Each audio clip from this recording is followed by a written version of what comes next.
Welcome back to episode 5 of Charismatic Contemplations. In this episode, we're going to be talking about questions, good questions to ask in conversations that lead to good conversations.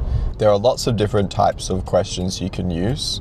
There's open-ended questions, there's closed-ended questions, there is long questions, there's short questions, all kinds of stuff. And if you want to get better at conversations, you have to get better at asking questions. There's no other way, because if you get really good at giving good responses, but you can't ask good questions, it's not going to work very well, because you're going to just be yapping too much. Like, other people are going to get sick of you talking. So you have to ask questions, and if you can't ask them well, you have to think of more, and that makes it even harder to ask them well, which means that you have to think of even more, and so on. But if you can nail a couple of good questions, it makes the conversation both easy and high quality. So everyone says that you should ask open-ended questions instead of closed-ended questions. My stance on it: if you can't think of an open-ended question, then a closed-ended question is a great way to go, because as they're answering, you'll have time to then think of an open-ended question. But the goal is ultimately open-ended questions, yes. Another time, closed-ended ones are going to be good is if you're actually curious. Like, if you genuinely want to know something that's just like a yes or no answer, ask it. Like, people are going to see that you actually want to know it, and like, if you want to know stuff, ask it. Like, even if it's not good for the conversation, but it will be good for the conversation. So ask closed-ended questions whenever you want to, or whenever you don't have anything else, but try to ask them in a confident way. Just like everything, if you ask them in such a boring way that it's just like, oh, this guy's trying to continue the conversation, they're going to give their answer and they're not going to elaborate. What you want is for them, you to ask it in such an excited way that they give their answer and then they elaborate. Because then you can ask a closed-ended question, but it still comes out as basically, you get an open-ended response. Because you don't just get a yes or no, you get like, or like a number, you get like a whole story. And you can do that if you're showing interest, even if the question itself wasn't good. So the whole idea of asking open-ended questions, it's a good idea, but what's actually more important is A, being genuinely interested, and B, showing interest, whether you're interested or not. Although you shouldn't try to fake it too much, because that's a bit weird. Just increase your genuine interest by like actually being nicer to people and not being such a grouch. And as for the open-ended questions though, if you can nail a good open-ended question, it is great, especially if it's a conversation starter. So follow-up questions, if you're showing interest, you're basically, any follow-up question is just, I'm interested, keep talking. They all mean the same thing. Now, you can steer the conversation a little bit, and if you ask a good question, it guides their response, but ultimately, if you show interest, they're going to respond with a follow-up question. Of course, you should ask better ones, but when it comes to conversation starters, no matter how much interest you show, a good conversation starter is going to lead to a better conversation, because you're steering the topic so much more. With follow-up questions, you obviously want to steer it to a good topic as well, but it's kind of already at a good topic, if that makes sense. As conversation starters, you got to start from scratch. And the way you come up with a good conversation starter, you can prepare some. What you can do is you can prepare some follow-up questions from last time you saw someone. So maybe they went overseas since the last time you saw them. Ask them about that. Maybe you do need to think for just 5 minutes about what they talked about last time you see them. It's not preparation. You don't have memorized questions that you're going to ask. It's not a formula. You've just like actually thought about it a little bit. And so stuff will come to mind. And like, memorizing 1 or 2 questions is not the end of the world, as long as you're not memorizing a whole conversation. So sometimes the best conversation starter isn't a conversation starter at all.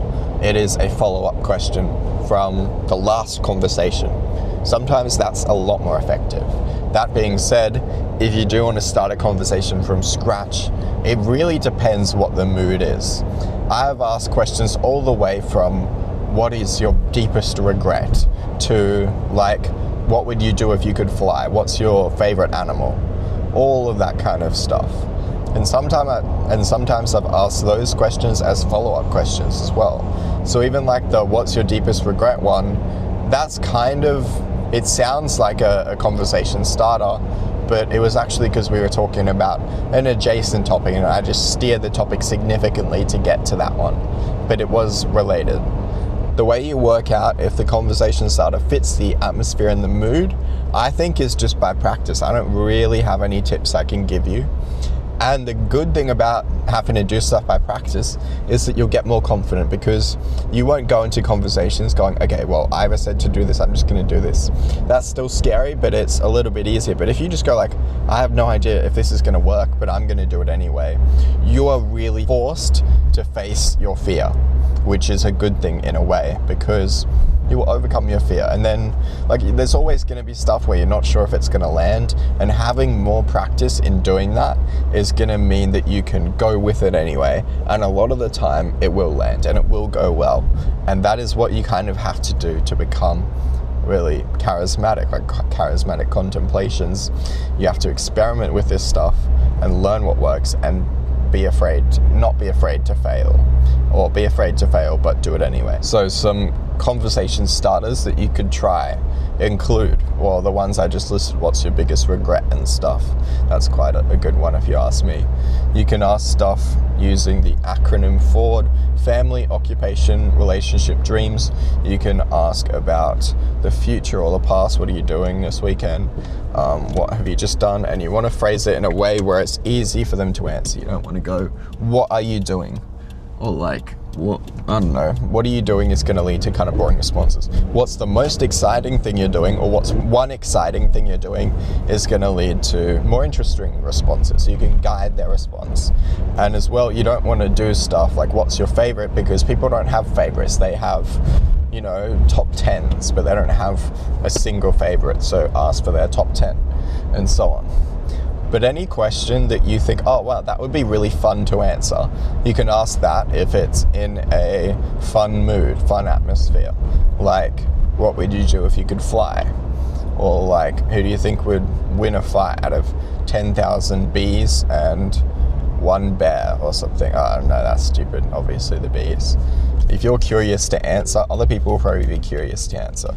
And then if it's kind of a more deep atmosphere and you just feel like having some actual deep thoughts, well, in that case, what would be some deep thoughts you'd like to explore? You know, what is your deepest regret? Maybe you're wondering that. So then you can ask people, and they'll probably be wondering about it as well, and then they'll want to answer.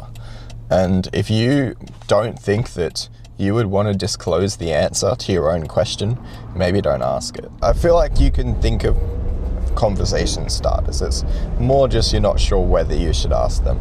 And my stance on that is that some questions will feel natural and others won't. So some questions, like, they're just, I'm just like, oh, I don't really want to ask that. And some of the time that's because I'm just scared and I haven't asked anything like that before. And sometimes it's just not my type of question. And if it's not your type of question, then don't ask it. But if you feel like it is just you're scared, like if you go like, oh, that's a good question, I'd love to ask that, but it's just scary, I don't know if it's going to go well. What that means is that you probably haven't been asking really good questions in the past, and so you're not used to it. You can also just listen more to the types of questions other people are asking and copy theirs, because if you've seen other people ask and it goes well, you're going to be more confident to ask it compared to questions which you have never heard anyone ask before. You're obviously going to be scared to ask those because like they're kind of weird questions. They can still be very good questions, but they're unusual. Now, sometimes the best questions are unusual, sometimes they're just bad if they're unusual. So there you go. There's some advice on how to ask questions. I've given some questions as examples, but I've more just guided you on, you know, kind of how to do it. So I hope that helps, and have a great day.